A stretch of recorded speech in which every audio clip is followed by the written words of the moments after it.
Nesses domingos nós temos a dura tarefa de falar sobre família pela perspectiva da palavra de Deus. Dura porque a palavra de Deus ela vai de encontro à sociedade e ao mundo. Dura porque por vezes vem de encontro ao que nós achamos ser correto. Duro porque às vezes esta luta entre o mundo e a fidelidade ao Senhor, por vezes, faz com que sucumbamos na nossa fé. Semana passada nós falamos sobre o casamento pela perspectiva da criação. Nós vimos que o Senhor Deus, ao criar homem e mulher, Ele instituiu aquilo que nós entendemos por o mandato social, que é o casamento. Ao lado do mandato cultural, que foi o trabalho, e o mandato espiritual, que foi o sábado.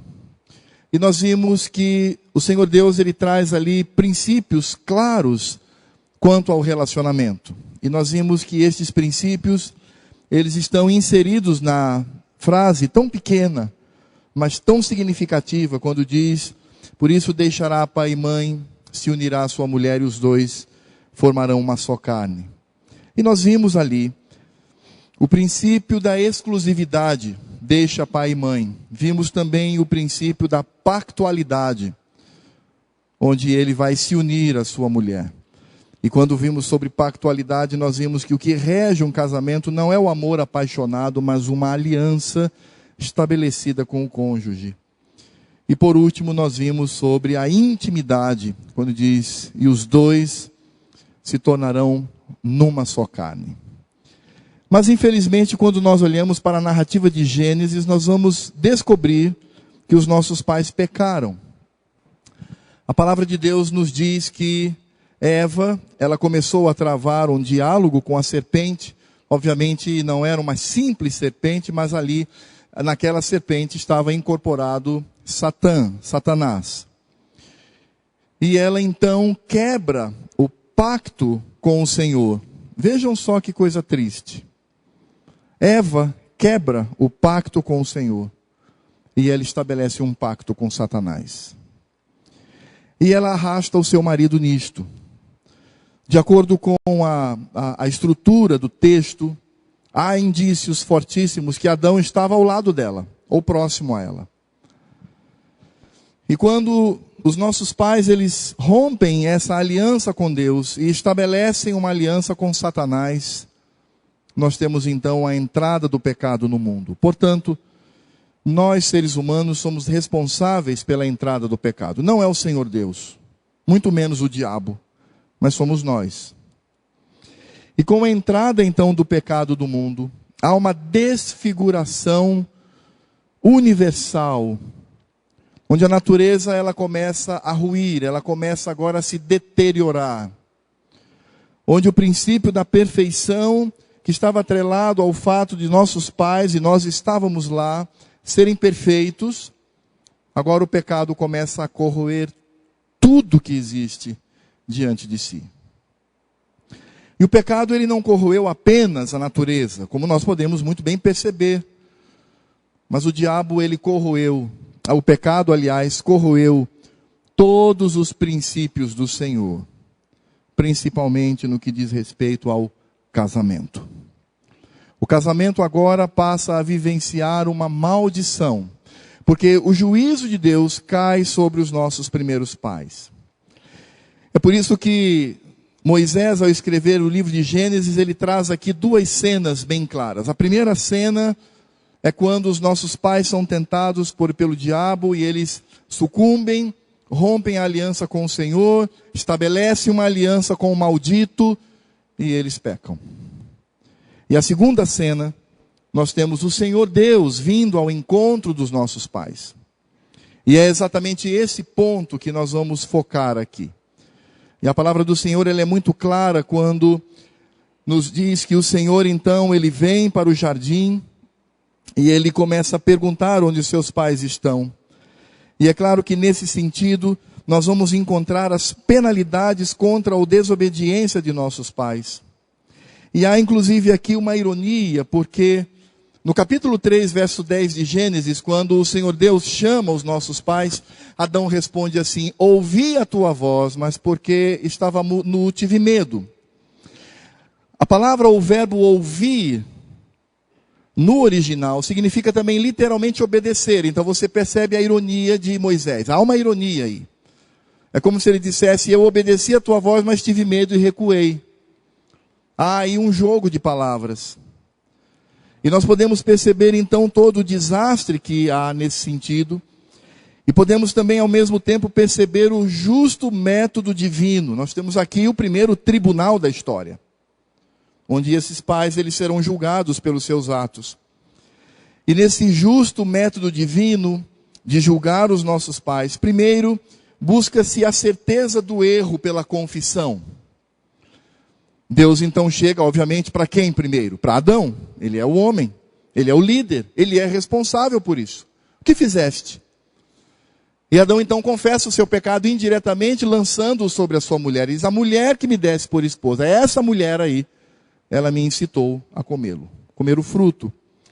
O Senhor então se dirige à mulher e faz a mesma pergunta, e ela diz assim: a serpente me enganou. E nesse sentido nós temos aqui a confissão. Portanto, eles não foram julgados sem saber o que estava acontecendo, mas eles tinham consciência do seu erro. E o método do Senhor, que é o método justo, primeiro faz com que eles confessem o seu pecado, reconheçam o seu pecado diante do Senhor. E aí então, quando nós encontramos o Senhor Deus iniciando um processo que começa com Satanás, vai à mulher e encerra no homem, onde o Senhor Deus traz ali, obviamente, a palavra da justiça. Onde o Senhor Deus vai trazer a penalidade, sim, porque nós precisamos aprender de uma vez por todas: o pecado gera a morte, o pecado gera a separação com o Senhor, o pecado gera a ira do Senhor. E nós precisamos, obviamente, estar lançados na misericórdia de Deus para termos uma vida de santidade. E nesse sentido, então, nós vamos perceber claramente todo o processo. E aí, então, o processo de Deus de julgamento, após, obviamente, a confissão, nós vamos encontrar aqui em Gênesis, do verso 14 ao verso 19. E nesse sentido, nós podemos perceber claramente a voz do Senhor atuando sobre os nossos primeiros pais. E eu quero fazer a leitura, então, desse texto, do verso 14 até o verso 19. Todo este capítulo trata deste processo, ou infere a este processo, mas nós vamos ler apenas o verso 14 ao verso 19, que é o foco do nosso estudo hoje à noite. Diz assim a palavra de Deus: então o Senhor Deus disse à serpente: visto que isso fizeste, maldita és entre todos os animais domésticos, e o és entre todos os animais selváticos. Rastejarás sobre o teu ventre, e comerás pó todos os dias da tua vida. Porém, inimizade entre ti e a mulher, entre a tua descendência e o seu descendente. Este te ferirá a cabeça, e tu lhe ferirás o calcanhar. E a mulher disse: multiplicarei sobremodo os sofrimentos da tua gravidez. Em meio de dores darás à luz filhos. O teu desejo será para o teu marido, e ele te governará. E a Adão disse: visto que atendeste a voz de tua mulher. Vejam que coisa triste, irmãos. Um líder, ele demonstra a sua fragilidade. Atendeste a voz de tua mulher, e comeste da árvore que eu te ordenara, não comesses. Maldita é a terra por tua causa. Em fadigas obterás dela o sustento durante os dias de tua vida. Ela produzirá também cardos e abrolhos, e tu comerás a erva do campo. No suor do rosto comerás o teu pão, até que tornes a terra, pois dela foste formado, porque tu és pó, e ao pó tornarás. Vamos ter uma palavra de oração. Nosso Deus e Pai, nós estamos diante do dia mais triste do universo. Nós estamos diante, através desse texto, do dia mais constrangedor do dia mais terrível, quando os nossos pais pecaram e são julgados pelo Senhor. Ó Deus, nós precisamos encarar isto com muita seriedade. E precisamos encarar os resultados deste pecado até hoje com muita seriedade, com muito temor,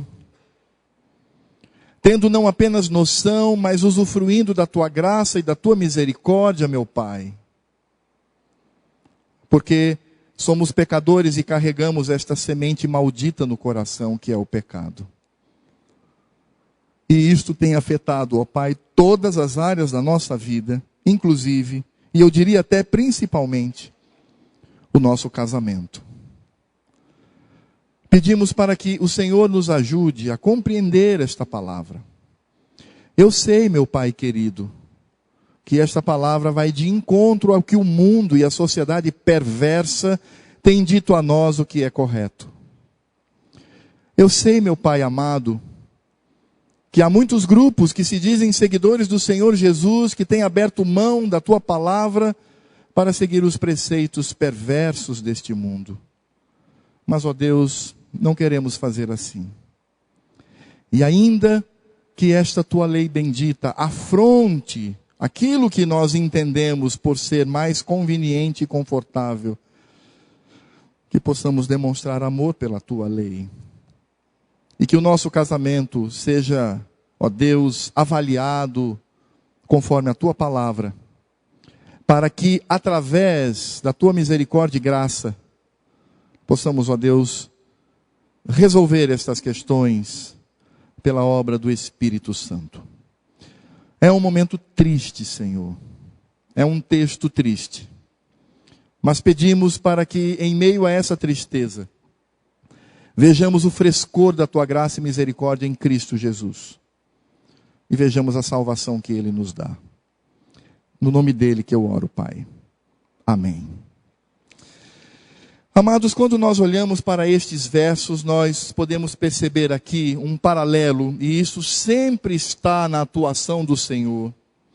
Nós podemos perceber aqui um paralelo muito claro entre maldição e bênção do Senhor, ou o juízo de Deus e a misericórdia, ou a ira de Deus e o seu amor. Nós temos, sem dúvida nenhuma, aqui o início de um novo pacto. Porque o pacto anterior, chamado de pacto das obras, ou pacto do trabalho, quando os nossos pais, através deste pacto, deveriam, obviamente, obedecer a todos os mandatos, o mandato espiritual, o mandato cultural, o mandato social, isso cai por terra, embora esses mandatos ainda sejam preservados no nosso meio, porque sim, nós temos uma vida espiritual com o Senhor, que diz respeito à adoração, e esse símbolo da adoração está para nós hoje o dia da ressurreição de Cristo.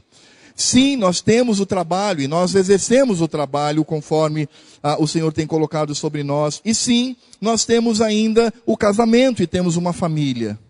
Todavia, esses preceitos, eles foram obviamente corroídos pelo pecado.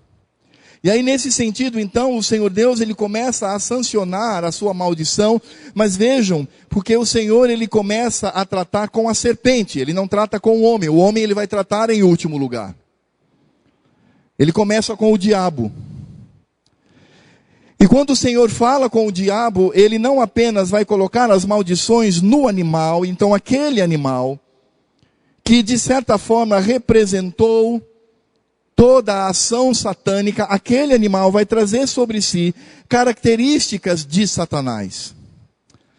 Não significa dizer que a cobra em si, quando ela é colorida, toda colorida, venenosa, traiçoeira, rasteja e come pó, ela em si como animal carrega esta maldição, mas ela representa a maldição que Deus sancionou ao inimigo naquele momento.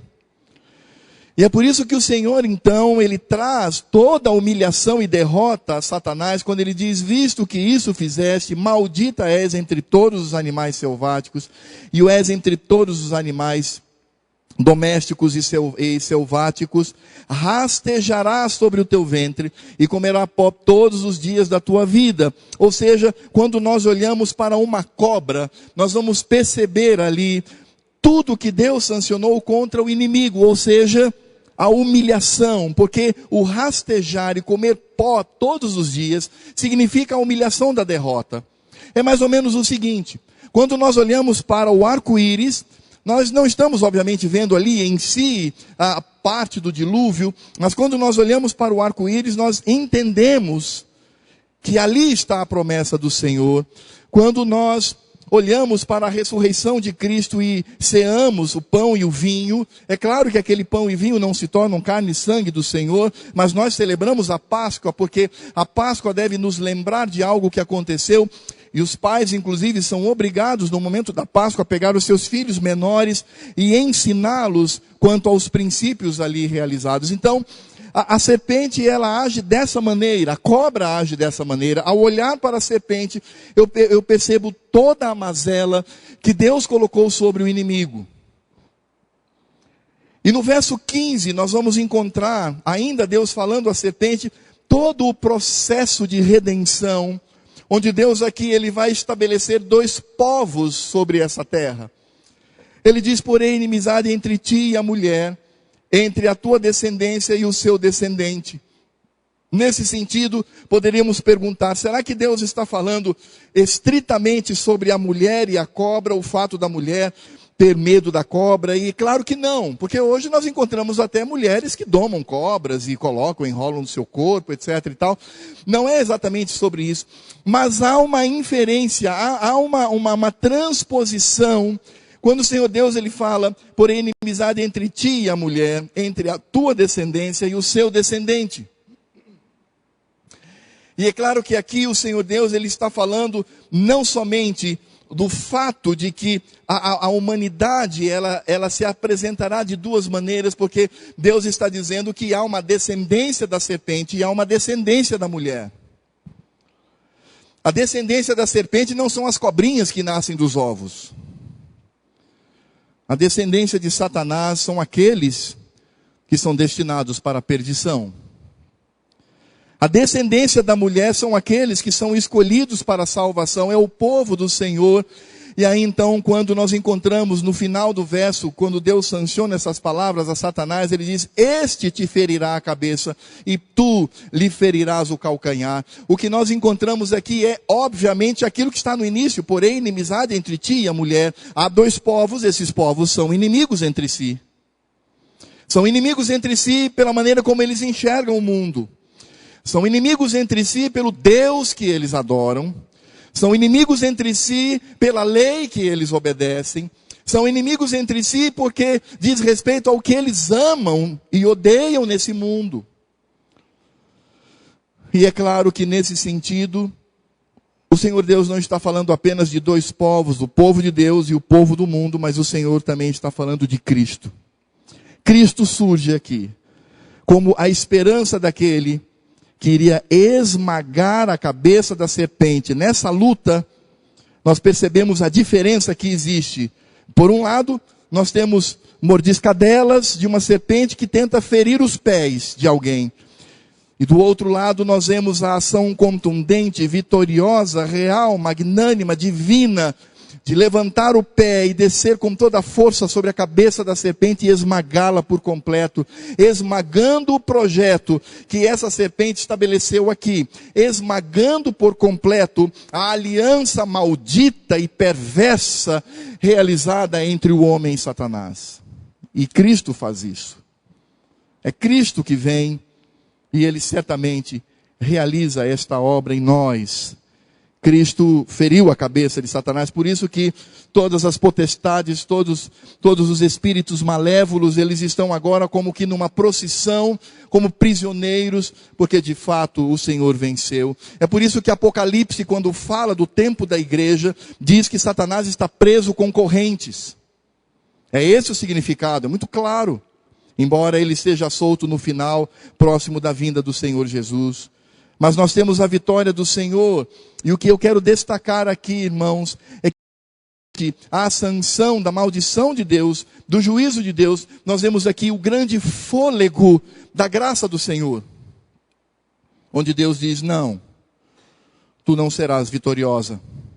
Eu hei de levantar um povo e ele levantar um filho, um rei, que irá destruir toda a tua obra, toda a tua aliança. Mas o Senhor, ele não fala apenas à serpente, mas ele fala também aos nossos pais. E por uma questão didática, pelo foco que eu quero trazer aqui, o Senhor Deus fala com Adão, e no verso 17 nós encontramos claramente. Adão, ele representa toda a beligerância, toda a batalha que existe entre nós e a natureza. A natureza, ela não é mais nossa amiga, mas ela é hostil a nós. E aí o Senhor diz, e Adão disse, visto que atendeste a voz de tua mulher, e é importante entender aqui, essa expressão do Senhor, ela precisa ser vista com muita atenção, porque o Senhor Deus não disse assim, visto que comeste do fruto, visto que cometeste o pecado, visto que também atendeste ao diabo. Não, o Senhor Deus olha para o homem e diz, visto que atendeste à voz de tua mulher, visto que atendeste ao comando da sua mulher, visto que atendeste à liderança da tua mulher, e comeste da árvore que eu te ordenara não comesses, ou seja, você não obedeceu a mim, você obedeceu à sua mulher. Ele diz, maldita é a terra por tua causa, em fadigas obterás dela o sustento durante os dias de tua vida, ela produzirá também cardos e abrolhos, e tu comerás a erva do campo, no suor do rosto comerás o teu pão, até que tornes a terra, pois dela fosse formado. E aí o Senhor traz aqui uma conexão tão triste entre nós e a natureza. É isso que Deus está fazendo aqui, são paralelismos. Ele diz assim, porque tu és pó, por isso você vai voltar a ser pó. Ou seja, agora, depois do pecado, a única relação que nós temos com a natureza diz respeito à morte. Você vai morrer e você vai se juntar fisicamente a esta natureza. É o único momento, após o pecado, em que há uma solidariedade entre os seres humanos e a natureza. Essa solidariedade, vejam que ironia, essa solidariedade se dá pela morte. E é com a morte que não há mais a briga entre nós e a natureza. Porque de alguma forma nos juntamos a ela por tornarmos pó. E eu estou me referindo, obviamente, ao nosso físico, aguardando o dia da ressurreição, claro, como nos diz a palavra do Senhor. Nesse sentido, nós podemos perceber claramente, o homem encontra a hostilidade da natureza, sobretudo para gerar alimentos. O trabalho que era a bênção do Senhor, porque o trabalho não surge aqui, o trabalho já estava antes do pecado, vimos o mandato cultural, que é o trabalho quando Deus diz que o homem deveria cuidar do jardim, deveria regar o jardim, deveria dar nome a todos os animais. Então o homem tinha o seu trabalho, mas agora esse trabalho, que era solidário à natureza, ia ao encontro da natureza, agora vai de encontro a ela, porque agora eu encontro um inimigo, a própria natureza. Mas o Senhor Deus, quando Ele trata sobre essa questão, Ele vai ratificar algo que Adão falhou, porque Adão ouviu a voz da sua mulher, ou seja, ele não governou como deveria governar. Mas o Senhor, Ele ratifica algo aqui que precisa ser visto. Você, homem, continuará sendo o provedor da sua casa. Você, homem, será responsável para cuidar, para trazer o alimento, para alimentar a sua mulher e seus filhos, a sua família. É sobre você que eu coloco o trabalho da manutenção do trabalho. E é claro que nesse sentido, esta manutenção, ela acontece com as consequências do pecado, mas o Senhor Deus não revoga isto, o Senhor Deus não revoga a autoridade do homem, o Senhor Deus não revoga a atitude que ele deve ter. Ele diz, sim, em meio ao pecado, você continuará sendo o provedor. Porque o trabalho que você vai exercer é para sustentar a sua casa. É exatamente nisso que nós encontramos a voz de Deus, a voz do Senhor, dizendo, homem, continue na liderança, continue trazendo todo o provimento para a sua casa, cuidando da sua esposa e de seus filhos. E é então quando nós encontramos o que Deus disse à mulher. E é claro que na sequência foi a segunda, mas eu quero trazer por último, porque é aqui no verso 16. que nós vamos encontrar tudo aquilo que hoje tenta destruir a nossa casa. Tudo aquilo que tenta destruir o nosso lar. Então Deus olha para a mulher e diz, no verso 16, duas coisas. Primeiro, multiplicarei sobremodo os sofrimentos da tua gravidez, em meio de dores dará à luz filhos. E segundo, o teu desejo será para o teu marido, e ele te governará. O que nós podemos encontrar aqui nas palavras do Senhor? E agora sim nós entramos no nosso tema sobre casamento, porque os irmãos se lembram qual é a nossa proposta. No primeiro sermão nós vimos as características do casamento antes do pecado. Hoje nós estamos vendo as características do casamento como consequência do pecado. E no próximo domingo, se o seu Deus assim nos ajudar, nós veremos o casamento após a redenção de Cristo, lá em Efésios capítulo 5. Mas o que nós podemos retirar aqui, daquilo que nós estamos vivenciando, e mais, irmãos, não apenas vivenciando, mas obedecendo a estes processos que Deus coloca como maldição. Ora, o primeiro aspecto que o Senhor coloca aqui é que o trabalho da mulher, exatamente isso, o trabalho da mulher será tão doloroso quanto o trabalho do homem. Quando nós olhamos aqui, multiplicarei sobremodo os sofrimentos. Essa palavra traduzida por sofrimento, ela significa literalmente trabalho duro. Trabalho doloroso. É exatamente a mesma palavra que o Senhor coloca para o homem, quando diz em fadigas, no verso 17, obterás dela o sustento. Essa palavra fadigas, que dá a ideia de trabalho, mostra qual o trabalho da mulher. O trabalho da mulher para os senhores diz respeito aos seus filhos. E o Senhor diz, eu vou aumentar o sofrimento desse relacionamento que existe. E aí nós vamos descobrir algo muito interessante, porque mesmo após a queda, mesmo como consequência do pecado, a mulher não perdeu a sua função de auxiliadora. Porque quando nós olhamos para outros textos que falam, obviamente, do casal como redenção, nós vamos perceber qual é o trabalho da mulher segundo as Escrituras. Ora, quando nós olhamos, por exemplo, para o texto que está em um Salmo número 128, dos versos de 1 a 4. Aqui no Salmo 128, de 1 a 4, fala de uma família que agora adora ao Senhor e teme ao Senhor. E aí o salmista diz assim, bem-aventurado aquele que teme ao Senhor e anda nos seus caminhos. Aí ele diz assim, do trabalho de tuas mãos comerás feliz, serás e tudo te irá bem. Quem trabalha aqui para prover a casa é o homem. Aqui já estamos vendo um homem que teme ao Senhor. Tua esposa, agora vai falar do trabalho da mulher. Tua esposa, no interior de tua casa, será como a videira frutífera. Teus filhos, como rebentos das oliveiras, à roda da tua mesa. O homem traz o provimento. A mulher, como auxiliadora, está ligada ao lar e a seus filhos. Por isso eu disse que a palavra de hoje é dura, para que nós ouçamos. Bem, mas Salmo é Velho Testamento, o Novo Testamento não diz nada a respeito. Ora, claro que sim. Tito, capítulo 2, versos de 3 a 5.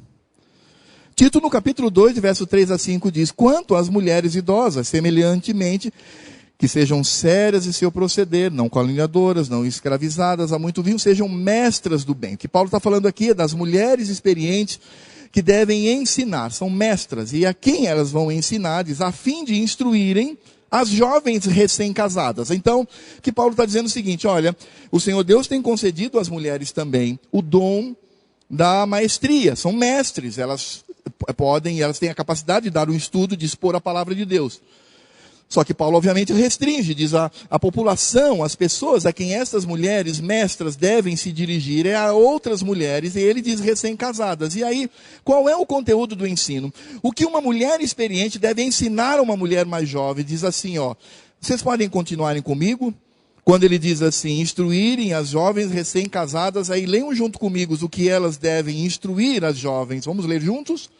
A amarem Ou seja, de novo, acho que vou pedir só para que as mulheres leiam comigo. Vamos lá, eu somente de homem, mas só as mulheres, as minhas amadas irmãs, ovelhas tão queridas, que têm o desejo no coração de servir ao Senhor. Leiam comigo o que as jovens recém-casadas devem aprender, só as mulheres comigo. A amarem ao marido e a seus filhos, a serem sensatas, honestas, boas donas de casa, bondosas, sujeitas ao marido, para que a palavra de Deus não seja difamada. O homem é o provedor. A mulher está ligada à sua casa e aos seus filhos. Meu irmão, isso é Bíblia. Eu não tenho que inventar. Eu sempre tenho dito, não é fácil pregar todo o conselho de Deus. Para mim não é fácil.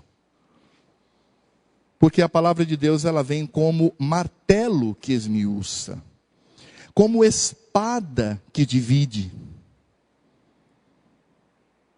E é isso que as Escrituras nos ensinam. Nesse sentido, nós podemos perceber claramente o que o Senhor Deus, desde a criação, passando pelo pecado, coloca como trabalho masculino e trabalho feminino. O trabalho duro do homem é trazer o sustento. O trabalho duro da mulher, gerar filhos, e está implícito aqui, criá-los. É por isso que, nesse sentido, iguais. Não é mais ou menos isso que Paulo está dizendo aqui em 1 Coríntios, no capítulo 11?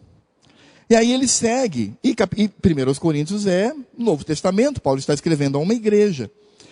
Paulo diz assim, porque na verdade o homem não deve cobrir a cabeça, por ser ele imagem e glória de Deus, mas a mulher é glória do... mas está muito fraco isto. Porque na verdade o homem não deve cobrir a cabeça, porque o homem, ele é a imagem e glória de Deus, mas a mulher é o quê? Glória do homem. Vocês sabiam disto?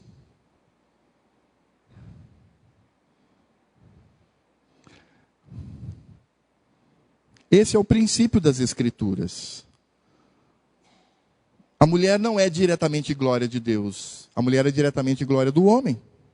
E o homem, sim, está ligado ao Criador. Porque a mulher veio por causa do homem. É isso que Paulo está argumentando.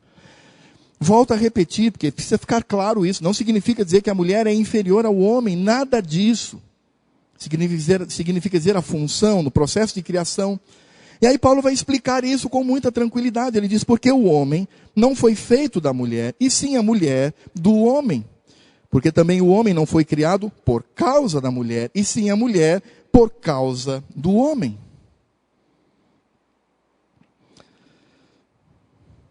Nesse sentido, nós vamos compreender o que Paulo fala em 1 Timóteo capítulo 2, do verso 12 ao 14. Claro que aqui Paulo está se referindo ao culto, mas o que eu quero chamar a atenção aqui não é tanto a não permissão de Paulo. O que eu quero chamar a atenção aqui é como Paulo ele trata essa questão da criação e da queda, e que a mulher continua com a sua função de auxiliadora idônea, amada, querida, ao lado do homem.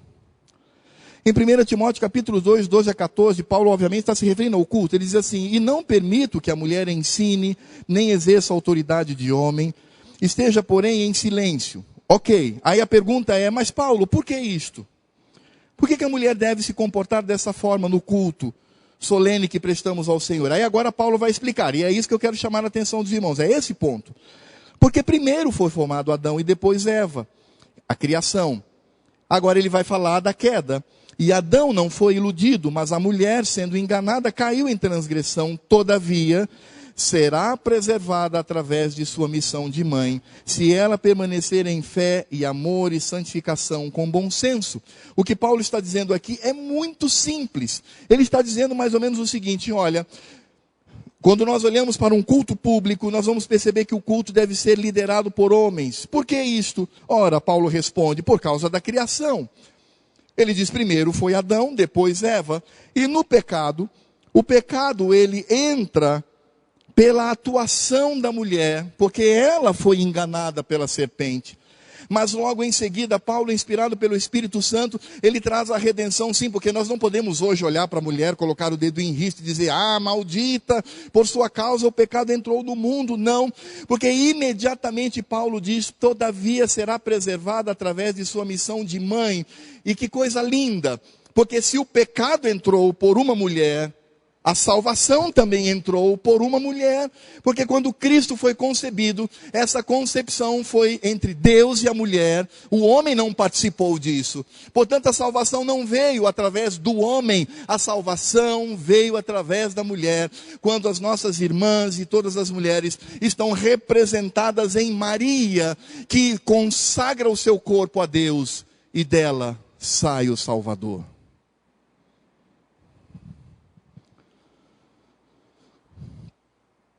É nesse sentido que nós precisamos compreender com muita clareza que a mulher foi criada para ser auxiliadora, submissa ao homem. Quando isso é quebrado, nós vamos perceber que isso ocorre por causa do pecado. Por isso que nós vamos aqui encontrar as consequências do pecado. Então vamos ao texto no verso 16. E a mulher disse, multiplicarei sobremodo os sofrimentos da tua gravidez, em meio de dores dará a luz o filho, ou seja, o trabalho da mulher está ligado ao lar e aos filhos. E ele diz então em seguida, o teu desejo será para o teu marido e ele te governará. Agora, como é que nós podemos de alguma maneira compreender essa expressão aqui? No português, a ideia que nos dá é o seguinte, é que a mulher vai desejar o marido, ela vai amar ao marido, ela vai se apaixonar por ele, e ele virá então com uma mão de ferro para governar essa mulher. Mas não é exatamente isso que o texto diz. A palavra traduzida aqui por desejar, significa literalmente alguém que tenta possuir, controlar, mandar, governar alguém. Inclusive, se nós olharmos para o capítulo 4, verso 7, não será projetado, mas de Gênesis, nós vamos ver exatamente a mesma estrutura quando Deus diz a Caim, o pecado jaz à porta, e ele vai tentar te dominar. Aliás, o desejo dele é para ti, mas você vai dominar este pecado. Ou seja, essa expressão aqui, o teu desejo será para o teu marido, mas ele te governará. O que Moisés está dizendo aqui é algo muito triste. Ele está dizendo assim, o homem vai governar a mulher. E nesse sentido, o homem passa a usar mão de ferro. Por quê? Porque a mulher deseja dominar o seu marido. Há um desejo. Outra sociedade, as aplicações seriam diferenciadas. Mas aqui eu vivo numa sociedade ocidental e nós precisamos perceber quais são os pecados da nossa sociedade e, de certa maneira, compreender como essa maldição ela está presente no casamento.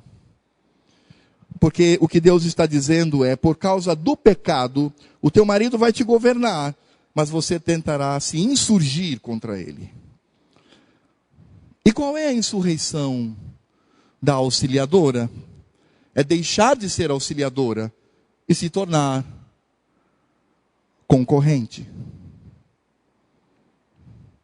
Ela sai do seu posto de auxiliadora e ela luta por ser igual àquele que está ao seu lado. Qual é o princípio das Escrituras? O homem é o líder, a mulher é auxiliar. Isso na criação, no pecado há a ratificação disso. O que o pecado causa? O simples fato do homem se omitir e a mulher se tornar igual a ele. Irmãos, como nós vivenciamos isto hoje em dia na nossa sociedade, e por vezes, o que é perigoso, não estamos atentos a estas questões trazidas pela palavra do Senhor. A nossa sociedade, a sociedade ocidental, a nossa sociedade, como a brasileira e outras que são semelhantes, são sociedades que se afastaram do Senhor. Eu me refiro ao mundo. Elas deixaram de ser religiosas, elas não estão nem aí para a religião. Aliás, existe até crente que é crente no Senhor, mas ele trata o evangelho como uma das gavetinhas da sua vida. É uma gaveta, como existem outras gavetas, a minha profissão, os meus estudos, etc. Então, dentre elas eu tenho ali a gavetinha do evangelho. Quando, na verdade, a visão que nós deveríamos ter do mundo é a visão a partir da religiosidade, entre aspas, essa expressão, ou da espiritualidade, ou das escrituras, mas nós não enxergamos assim. Por quê? Por influência da nossa sociedade. Há também dois momentos na história da nossa sociedade em que causa esta agudização, torna agudo, profundo, essa ação beligerante, essa batalha entre o homem e a mulher. Eu acredito que isso acontece, em primeiro lugar, por aquilo que nós entendemos por revolução industrial. Quando as mulheres começam a deixar as suas casas e seus lares e vão para a fábrica para trabalhar junto com os homens. Há um outro processo histórico que também vai trazer resultados tão tristes com relação a isso. É o chamado movimento feminista. O movimento feminista, tão pecado quanto o machismo. O que o feminismo diz? As mulheres possuem o mesmo status funcional do homem. Não há diferença nenhuma entre homem e mulher. Por isso nós vamos encontrar aqui essa confusão que existe entre igualdade e funcionalidade.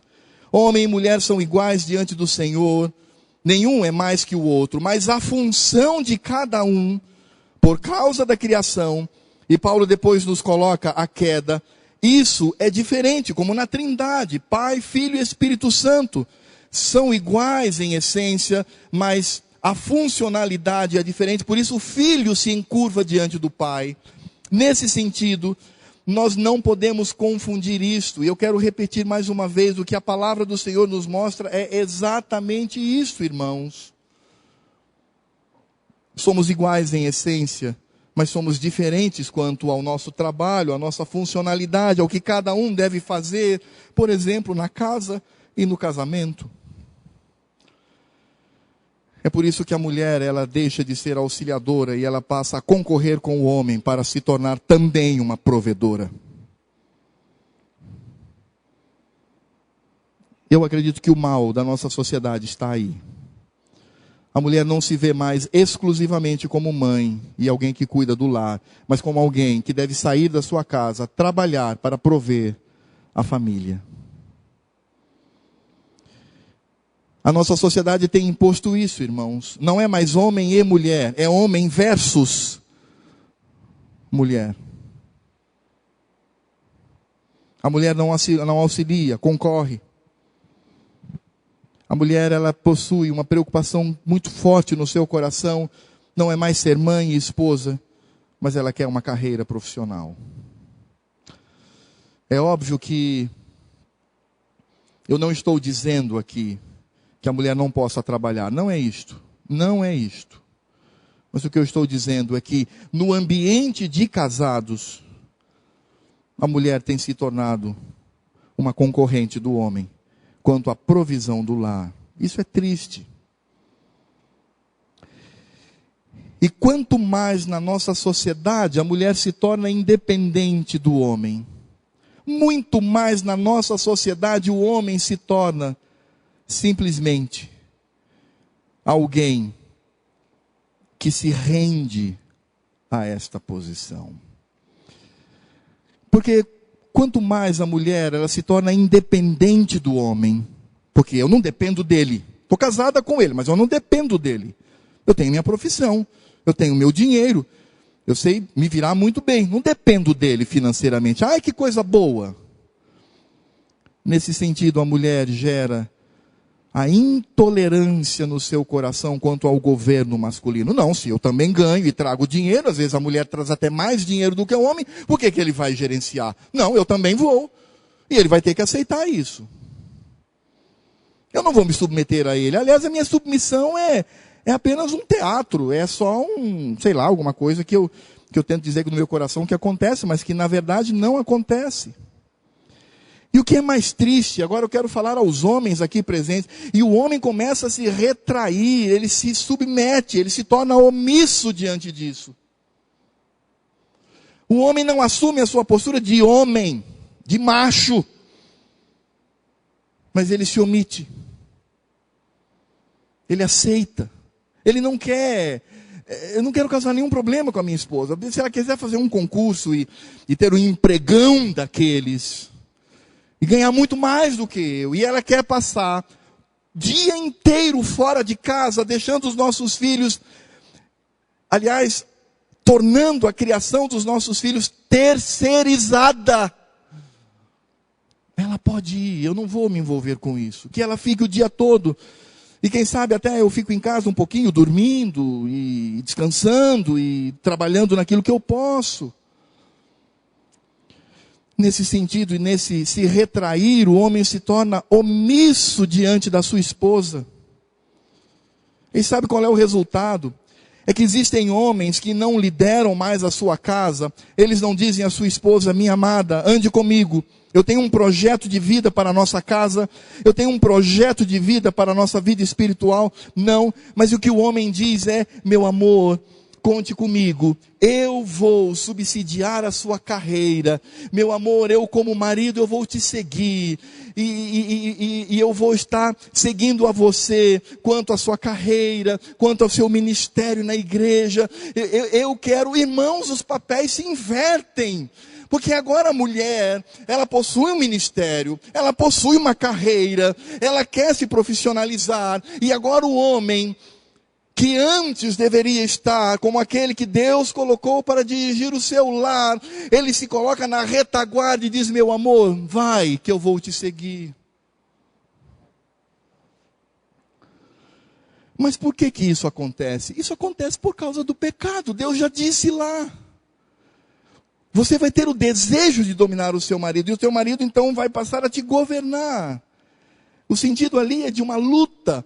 E o que parece, irmãos, é que na nossa sociedade os homens já cederam há muito tempo. Enquanto isso está no mundo, pertence a ele. O problema é quando isso entra dentro das igrejas. Quantas mulheres têm reclamado quanto à omissão do seu marido? Mas a minha pergunta é: e o que você tem feito como mulher? Eu tenho dado meu jeito. Ele é um coitado, então ele não consegue, eu sou mais inteligente, então ele continua como pedreiro, e eu vou ser uma advogada, uma juíza. Então, paciência. Paciência. Já há essa inversão. E meus irmãos, eu estava lendo sobre esse assunto, de um livro que inclusive é da minha esposa.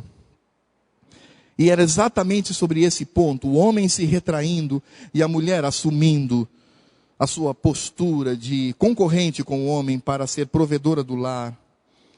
Ele traz aqui uma estatística estarrecedora, porque esse livro, os autores, que é um casal, eles dizem o seguinte: eles dizem que com isso há no mundo ocidental o aumento astronômico de mulheres que traem os seus maridos.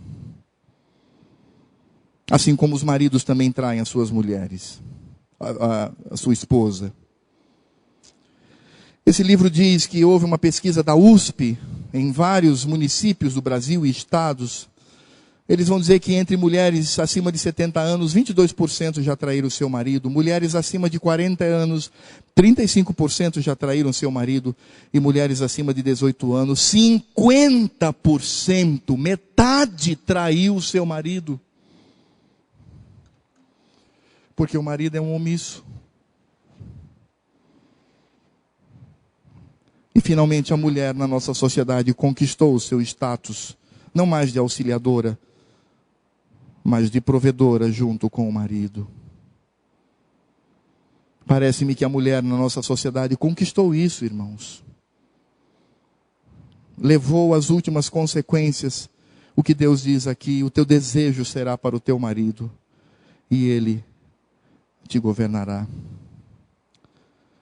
Eu li uma frase que me deixou muito triste. Essa frase não é minha. É de um casal que tem realizado trabalho com famílias. E eles escrevem exatamente isso. Hoje em dia, nas igrejas, o homem tem se tornado mais como mulher. E a mulher tem se tornado mais como homem.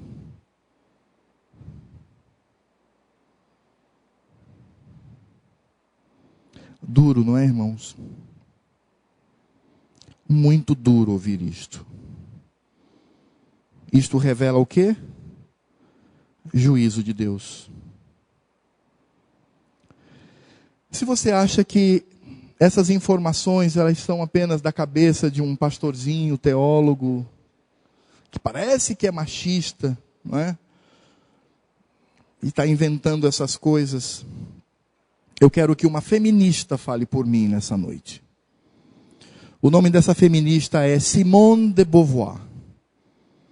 Ela é uma filósofa francesa. Ela está encabeçando, ou encabeçou, melhor dizendo, o movimento feminista mundial. E eu quero trazer duas frases dela. Pode colocar a primeira, Ricardinho. Simone de Beauvoir diz: o compromisso multiplica por 2 as obrigações familiares e todos os compromissos sociais. E ela continua, pode colocar a segunda frase. Simone de Beauvoir diz: é pelo trabalho que a mulher vem diminuindo a distância que a separava do homem. Somente o trabalho poderá garantir-lhe uma independência concreta. Quem disse isso não foi Paulo. Quem está dizendo não é esse pregadorzinho que vos fala. Quem disse isso é uma das maiores mentes do movimento feminista mundial, Simone de Beauvoir. Ela disse claramente: mulheres querem ser independentes e iguais a seus maridos, trabalhem fora de casa. Não seja mais uma auxiliadora, seja uma concorrente. Não seja mais aquela que auxilia o marido, que provê o lar. Torne-se uma concorrente. E aí o que acontece é isso. O marido fica omisso. Ele não dirige mais culto doméstico. Ele não conduz e não ensina mais os seus filhos a lei do Senhor. Ele simplesmente não consegue acompanhar a esposa, não exerce mais ministério. O que a esposa faz? Ela assume isso. Culto doméstico é comigo. A vida espiritual dos meus filhos é comigo. As funções de tudo que existe é comigo. Isso imprime aspectos desastrosos na mente dos nossos filhos. Algumas pessoas dizem assim: mas para que o meu filhinho homem, a minha filhinha mulher, elas saibam que ele precisa ser homem e ela precisa ser mulher, então é necessária a presença da mulher e do marido. Se nós vivenciamos o pecado deste relacionamento, a presença do homem e a presença da mulher vão inverter esses papéis no coração dos nossos filhos.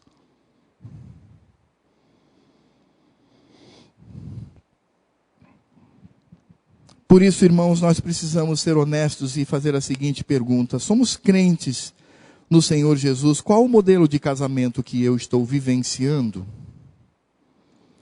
Como é que eu posso, de alguma maneira, dirimir os conflitos que são frutos do pecado no meu casamento? E eu volto a dizer aqui, irmãos, não é pecado a mulher trabalhar fora. A minha trabalha. Eu não estou falando disso. Estou falando da omissão do homem e da liderança da mulher. Eu estou falando do homem se tornar mais mulher e a mulher se tornar mais homem. É disso que eu estou dizendo. E homens frouxos, omissos, covardes, que não conduzem a sua família, sua esposa e seus filhos. E mulheres que, diante disso, vivenciam o que está em Gênesis 3,16 e assumem a provisão e a liderança da sua casa. Meus irmãos, cada um deve exercer o seu papel no lar, na igreja e na sociedade. É disso que nós precisamos. Agora, eu tenho certeza absoluta, quando nós seguimos ao preceito das Escrituras, o mundo vai nos odiar. É por isso que eu preciso fazer a seguinte pergunta: no meu casamento eu vivo a dimensão do juízo de Deus, capítulo 3, verso 16 de Gênesis, ou da misericórdia do Senhor, o Salmo número 128. Homens, quebrem essa maldição pelo Evangelho de Cristo. Não seja mais omisso.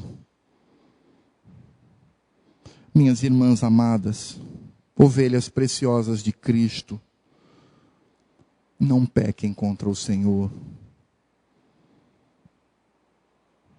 mas assumam o seu papel, mesmo trabalhando fora de casa. O seu papel prioritário são os seus filhos e o seu marido. Que absurdo, sim, pelo modelo do mundo. Por isso, no início deste sermão eu disse: irmãos, esse sermão é muito duro para mim.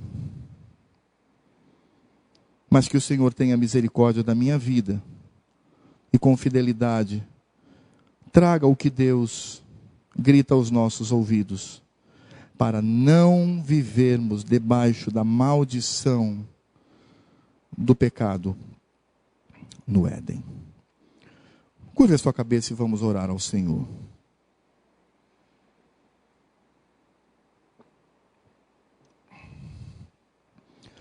Senhor Deus e Pai,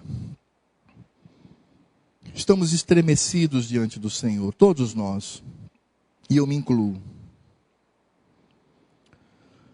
E como é difícil, Senhor, pregar a Tua palavra. Tu sabes disto. Tu sabes que de mim mesmo eu gostaria de não dizer estas coisas. Eu queria ser politicamente correto aqui neste púlpito. Mas, ó Senhor, Tu me chamaste para esta missão profética sobre o Teu povo. Eis-me aqui, Senhor, e ajuda-me. Ajuda-me. E eu quero muito que os meus irmãos e as minhas irmãs percebam que o que está sendo trazido aqui é a palavra do Senhor. Por isso, fiz tanta questão, meu Pai, de ler textos no Novo Testamento, para mostrar a Tua vontade e apontar o nosso erro. Ó Deus, eu quero Te louvar porque na palavra serpente, Cristo surge como vitorioso e vem quebrar esta maldição. Não permita que as Tuas ovelhinhas aqui presentes, meu Pai, permitam que o mundo ainda obtenha vitórias e que o fruto desta aliança maldita com o inimigo seja imperiosa no lar.